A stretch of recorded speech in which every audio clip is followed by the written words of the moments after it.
What is good, Raider Nation? It's your boy Raider Alex back with yet another video for you guys.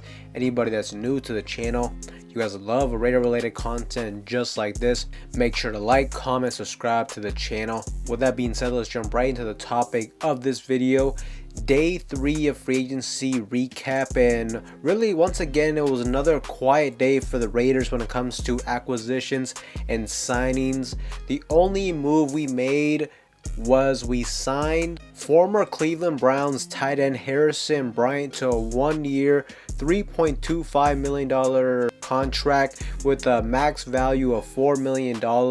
So with the loss of Austin Hooper, he should serve as a backup tight end for us under Michael Mayer. He is primarily known as a blocking tight end, but as I said, a backup nonetheless, especially since Michael Mayer is a very good blocker. He got a lot better at it towards the end of the season, and I hope to this year, we can see a little bit more Michael Mayer getting involved in the passing game across the middle.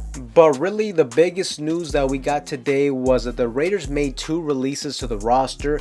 They released slot wide receiver Hunter Renfrow, and we released Jimmy Garoppolo. The Raiders, by making these moves, essentially gained more cap space. By releasing Jimmy G, we have a cap saving of $11.2 million, and we saved about $8 million from Hunter Renfrow. So the team now has about $19.5 million extra to play with in free agency. So with that being said, the Raiders are in a good spot. They have some money to spend. Now it's going to be interesting to see how they utilize this spending. I assume throughout the next couple days they're going to get a lot of different signings, a lot of depth pieces, just filling out the roster in general. I don't really see us spending big money on big name free agents that are still on the table. But really when it comes to Hunter Renfrow, I am sad to see him go. He was one of my favorite players just in that whole John Gruden era. He played really good for us in 2019 to 2021,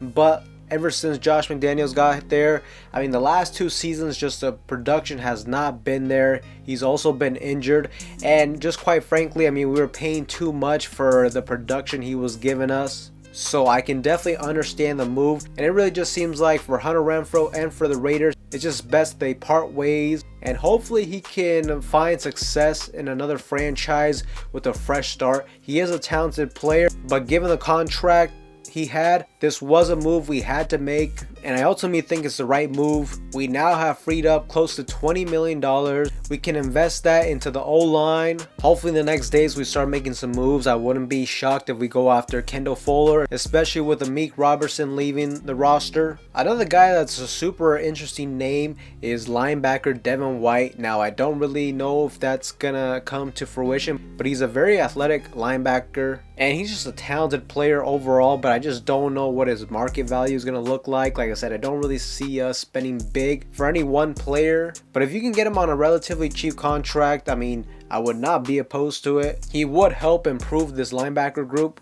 Another guy we could also look at maybe is Adoree Jackson, a cornerback. Like I said, Amik Robertson left, so I see us at some point signing somebody at that position. He also has played under Patrick Graham, so that could play a factor into all this. Ideally, I hope we make some signings at the offensive line. You got guard Dalton Reisner from the Minnesota Vikings. That could be an option for us. So, something to just keep into consideration. The Raiders made some moves to get more money, so I expect throughout these next couple of days we are going to start making some moves, start filling out this roster. And I am excited that we have that $20 million freed up. So far in free agency, I have been pleased. We got the big fish in Christian Wilkins. But ever since then, you see the Raiders are staying disciplined. So to me, it just kind of shows that they are willing to spend for the players that they think are worth it. But they're not just going to come out here and overspend left and right. They're staying disciplined. They made some moves today that will give them a lot more flexibility throughout these next couple days.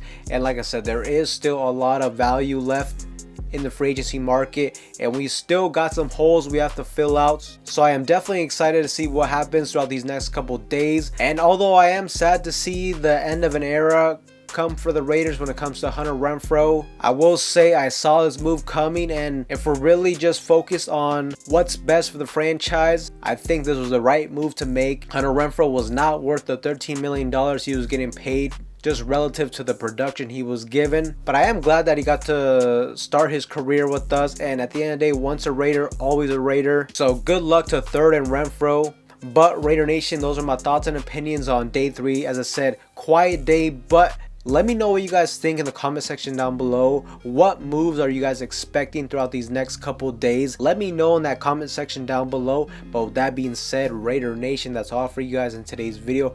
Anybody that's new to the channel, you guys love Raider related content just like this, make sure to like, comment, subscribe to the channel. That being said, I will see you guys in the next one.